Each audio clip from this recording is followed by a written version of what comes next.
ওং শ্রী গণেশায় নমঃ। ওং নমঃ শিবায়। তো বন্ধুরা, আমি আমার ভিডিওতে খুবই সংক্ষিপ্ত আলোচনা করতে চলেছি।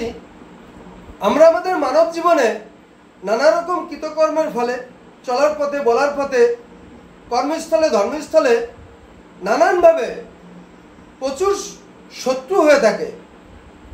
তো এই শত্রু থেকে মুক্তি পেতে আমি আমার এই ভিডিওতে খুবই শক্তিশালী বজরংবলীর একটি মন্ত্র বলছি। এই মন্ত্র কোনো ব্যক্তি যদি ঘুমের থেকে ওঠে 3 বার এবং রাত্রে শুতে যাওয়ার আগে 3 বার পাঠ করতে পারে, তাহলে তার সর্বশত্রু নাশ হয়ে থাকে। তো বন্ধুরা, মন্ত্রটি হলো ওং নমো ভগবতে হনুমন্তে মহারুদ্রায় নমঃ।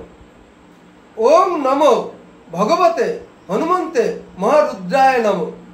তো বন্ধুরা, আমি আবার বলছি, ওং নমো ভগবতে হনুমন্তে মহারুদ্রায় নমঃ। তো বন্ধুরা, এই ছিল আমার এই ভিডিওর সংক্ষিপ্ত আলোচনা। নমস্কার।